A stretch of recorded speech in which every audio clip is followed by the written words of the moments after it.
5 признаков, из-за которых ты думаешь, что ты нарцисс.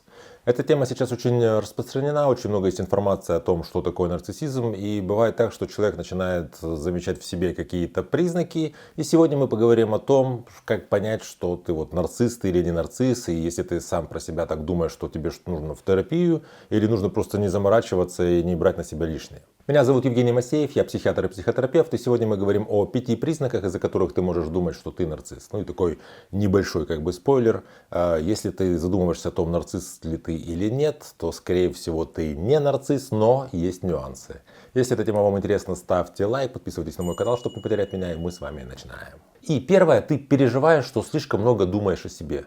Тебе кажется, что ты излишне эгоцентричен, что ты много как-то анализируешь собственные чувства, переживания, проблемы, много думаешь о каких-то своих интересах, своих мечтах. На самом деле это может быть скорее признаком такой высокой саморефлексии, чем нарциссизма. То есть вообще внимание к себе, понимание того, что ты хочешь, изучение своих потребностей, это вовсе не признак нарциссизма. Ну вот такой пример. Ты анализируешь ссору с близким и думаешь, что был, возможно, слишком резок. И потом думаешь, что, возможно, я слишком много думаю о себе, слишком много меня у меня в голове, и, наверное, это признаки нарциссизма. Нет, это признаки высокой саморефлексии и какого-то даже немножко такого мнительности какой-то, когда ты начинаешь слишком много думать о себе. Это совершенно не признаки нарциссизма. Второе, ты боишься, что ты манипулируешь людьми. Ты анализируешь свои слова и думаешь, что они, возможно, могли быть нечестными в разговоре, или анализируешь свое поведение, тебе кажется, что ты мог использовать других. Но на самом деле нарцисс крайне редко вообще признает вину за манипуляции. То есть нарцисс вообще в принципе, когда манипулирует, для него это какое-то такое условно дефолтное нормальное поведение. Он вообще не замечает, что здесь не так. Тут так же, как мы, когда там, не знаю, пьем чай, мы не особо замечаем, каким образом мы это делаем. Это все происходит автоматически. Ну вот пример, как ты можешь это переживать. Предположим, твой друг спрашивает тебя, ты хочешь пойти в боулинг или в карты? Ты знаешь, что он хочет пойти в карты, а ты хочешь пойти в боулинг. Ты говоришь, я думаю, что было бы неплохо пойти поиграть в боулинг. И потом ты идешь и переживаешь, что не характерно для нарцисса, по поводу того, что ты как-то повлиял на выборы, что ты вроде бы как будто бы как проманипулировал, либо как-то я не знаю, каким-то образом сказал, что боулинг ближе, давай туда пойдем. Нарцисс таких переживаний вообще, они ему чужды, а ты идешь, это скорее опять же проявление такой какой-то мнительности, то есть такой саморефлексии. Я иду и сам себя анализирую, я себе сам строгий такой наставник, сам себе строгий какой-то наблюдатель. Третья вещь, это ты чувствуешь зависть и осуждаешь себя за это. Ты увидел чей-то успех, чувствуешь зависть и думаешь, вот оно нарциссическое, вот я завидую, потому что я хочу, я как нарцисс не могу порадоваться за чужой успех. На самом деле зависть это нормальное чувство человека, и тут важно понимать, что зависть бывает черная и белая. Черная зависть это когда у меня есть что-то, а у другого человека есть что-то большее, чего я хочу, чтобы у него этого не стало. Белая зависть это когда я вижу, что у кого-то что-то есть, чего я хочу этого достигнуть. То есть по сути белая зависть она сродни восхищению, и часто это такая вещь, которая позволяет нам развиваться. То есть такая, знаете, гонка за лидером.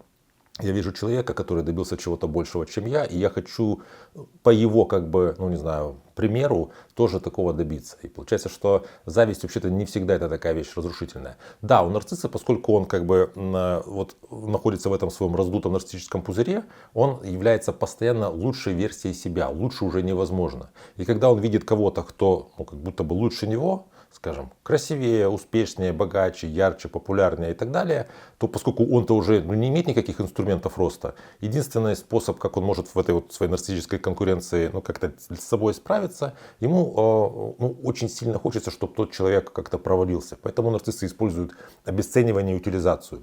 Им очень важно другого человека как-то информационно уничтожить, чтобы не было этой разности, чтобы я все равно был лучший.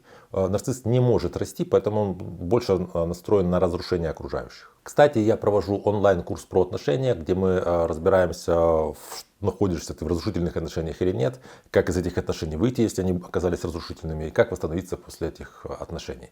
Ссылка на курс будет под этим видео.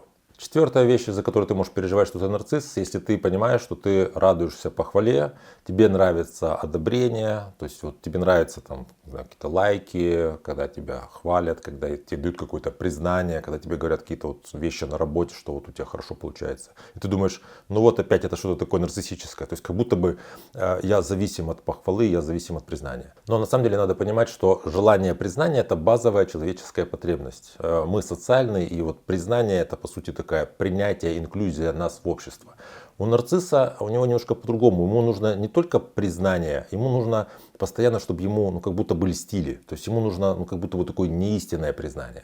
Кроме того, вот когда человеку, условно такому гармоничному, здоровому, необходимо признание, то это признание, которое важно, чтобы я понимал, что я его заслужил. То есть я что-то делал.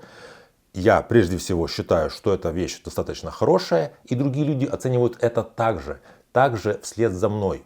У нарцисса нет представления о том, что он что-то делает хорошо. У него есть вот это вот внутреннее тревожное такое вот убеждение, что он недостаточно хорош, чтобы его любили. И вот это внутреннее, по сути, как бы негативное убеждение должно парироваться, как-то уравновешиваться внешними вот этими вот каким-то признанием. Поэтому признание, которое хочет получить нарцисс, просто вот как лесть. И признание, которое хочет получить человек, который что-то делал и хочет получить как бы благодарность за результат, это вообще явление двух разных порядков. Чуть позже я сделаю видео, как понять, что ты нарцисс, если ты действительно являешься нарциссом. То есть в этом видео мы как бы исключали, а там мы будем подтверждать. Если вы понимаете, что у вас есть какие-то черты, с которыми вы хотели бы проработать, вы можете записаться ко мне на индивидуальную консультацию. Под видео есть ссылки на мои соцсети. Пишите мне личное сообщение, записывайтесь на консультацию, мы с вами работаем. Пятая вещь, ты можешь думать, что ты нарцисс, если ты постоянно переживаешь, а вдруг я плохой человек. То есть часто бывает, люди думают, вдруг я токсичный. Вдруг я испортил жизнь другим, вдруг я как-то себя так веду и сам этого не понимаю. Опять же, человек думает, нарцисс, он же не критичен, он же не понимает, как он себя ведет, он же себя как бы со стороны не видит, а вдруг я тоже со стороны себя не вижу. Но тут вот что нужно понимать. Нарцисс, конечно, он себя со стороны и не видит, но самое главное, он по этому поводу вообще не переживает, такие мысли в его голову прийти не могут. Потому что нарцисс выстраивает отношения, такие вот, по сути, как клиентские с другим человеком. То есть нарциссу нужно, чтобы другой давал ему нарциссический ресурс. А другой человек, предположим, когда находится рядом с нарциссом, изначально выстраивает отношения какие-то, предположим, здоровые, где формируется вот эта вот эмоциональная какая-то привязанность, какие-то чувства, и которые нарцисс ранит. Но нарцисс же их не видит, потому что с его стороны этого нет. Понимаете? И, грубо говоря, тут такая штука, что если ты переживаешь, а возможно я нарцисс, а возможно я других людей раню, а возможно я как-то, не знаю, что-то со мной такое, чего я не замечаю, то скорее всего с тобой этого не происходит, потому что ты по этому поводу переживаешь. Вот такой пример. Если ты переживаешь, что задел чувство близкого, то это говорит о такой высокой эмпатии, какой-то совести, а не о том, что ты нарцисс. Напишите, пожалуйста, в комментариях, замечали ли вы у себя нарциссические черты. Это такой, знаете, вопрос со звездочкой, потому что если вы замечали в себе какие-то нарциссические черты, то есть вероятность, что это была вот как раз таки проявление этой мнительности, когда вы из какого-то высокого такого вот требовательности к себе, из-за такой высокой какой-то самокритики что-то в себе такое вот выкапывали. А возможно, вы действительно как-то смогли найти в себе что-то нарциссическое. Это будет очень интересно, если вы сможете этим поделиться. Опять же, пишите комментарии только если чувствуете, что для вас это безопасно, потому что они как бы публично остаются. Если эта тема вам интересна, такой формат видео вам понравился, ставьте лайк под моим видео. Я вам буду благодарен. Подпишитесь на мой канал, чтобы не потерять меня. Берегите себя и своих близких. И до встречи в следующих выпусках.